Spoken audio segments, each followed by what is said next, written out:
మంచిర్యాల జిల్లాలో కల్వకుంట్ల కవిత పర్యటనలో ఆసక్తికర ఘటన చోటు చేసుకుంది.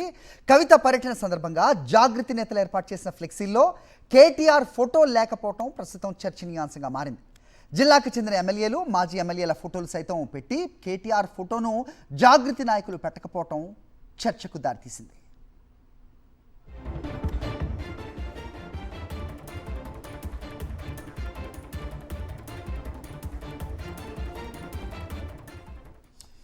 ఇదే అంశంపై అప్డేట్స్ మా కరెస్పాండెంట్ దిలీప్ అడిగి తెలుసుకుందాం. దిలీప్, ఎలా చూడాలి ప్రస్తుతం ఈ పరిణామాన్ని?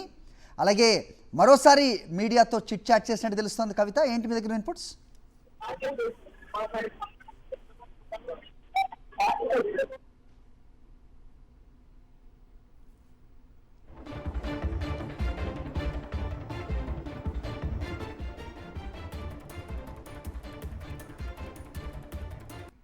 రైట్, మంచిర్యాల జిల్లాలో కల్వకుంట్ల కవిత పర్యటిస్తున్నారు. ఈ పర్యటనలో ఒక ఆసక్తికర ఘటన చోటు చేసుకుంది. కవిత పర్యటన సందర్భంగా జాగృతి నేతలు ఫ్లెక్సీలు ఏర్పాటు చేశారు. అయితే అక్కడ అందరు నాయకుల ఫొటోస్ ఉన్నాయి, కానీ కేటీఆర్ ఫోటో మాత్రం మిస్ అయింది. ప్రస్తుతం ఇదే అంశం చర్చనీయాంశంగా మారింది. జిల్లాకు చెందిన ఎమ్మెల్యేలు, మాజీ ఎమ్మెల్యేల ఫోటోలు సైతం పెట్టి కేటీఆర్ ఫోటోను జాగృతి నాయకులు పెట్టకపోవటం ప్రస్తుతం కొత్త చర్చకు దారితీసింది.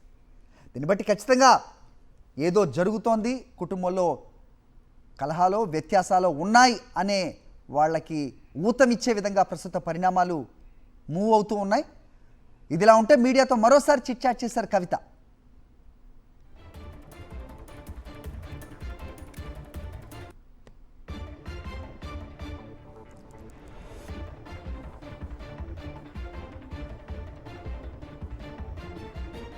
రైట్, ఇదే అంశంపై అప్డేట్స్ మా కరెస్పాండెంట్ దిలీప్ అడిగి తెలుసుకుందాం. దిలీప్, ఎలా చూడాలి పరిణామాలని?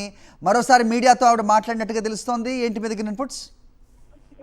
మరోసారి కూడా ఇటు పార్టీ పైన తాను చేసినటువంటి నిన్న చేసినటువంటి ఏదైతే కామెంట్స్ మరోసారి కూడా ఇవాళ మంచిర్యాల పర్యటనలో ఖైదు చేసింది. సో ముఖ్యంగా పార్టీకి సంబంధించి బీజేపీతో పొత్తును నేను వ్యతిరేకించాను గతంలో.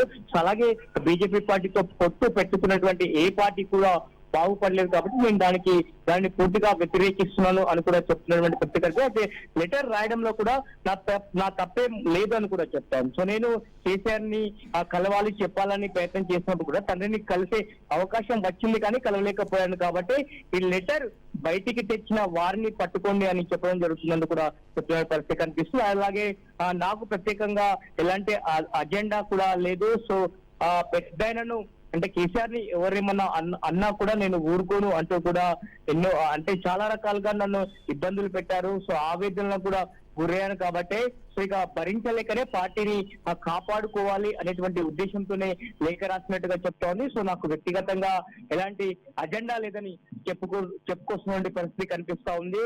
కేసీఆర్ దయ వల్లనే సింగరేణి వారసత్వ ఉద్యోగాల్లో కూడా యువతకు ప్రాధాన్యత దక్కిందని కూడా చెప్తుంది. ఇక బీఆర్ఎస్ బీజేపీ వైపు చూడొద్దు అంటూ కూడా చెప్తా ఉంది. ఒక స్ట్రాంగ్ మరోసారి వార్నింగ్ ఇచ్చిందని చెప్పుకోవచ్చు. బీజేపీతో పొత్తు పెట్టుకున్నటువంటి ఏ పార్టీలు కూడా దేశంలో ఎక్కడ కూడా బాగుపడలేని పరిస్థితి కనిపిస్తుంది. కాబట్టి సో బీజేపీతో పొత్తు పెట్టుకోదని చెప్తుంది. కేసీఆర్ కి కుటుంబం కంటే ప్రజలంటేనే మక్కువ ఎక్కువ. సో వారి కోసమే ప్రయత్నం చేస్తూ ఉంటారు. ఇప్పుడు కూడా ఆ పార్టీ అంటే కుటుంబంలో ఉన్నటువంటి వ్యక్తుల కోసం పార్టీని నడపడు అంటూ కూడా చెప్తున్న పరిస్థితి కనిపిస్తుంది. సో తాను అంటే బీజేపీ పార్టీ సో జైల్లో ఉన్నప్పుడే బీజేపీలో బీఆర్ఎస్ ని కలుపుతామని చెప్పారు. అసలు విలీనాన్ని నేను ఒప్పుకోలేదు, కాబట్టి అక్కడి నుంచి కూడా నన్ను పార్టీ నుంచి దూరం చేసే ప్రయత్నం జరుగుతుందంటూ కూడా చెప్పిన పరిస్థితి కనిపిస్తా ఉంది. ఆల్ రైట్, ఇక ఫ్లెక్సీలో కేటీఆర్ ఫోటో లేని అంశం మళ్ళీ మాట్లాడదాం.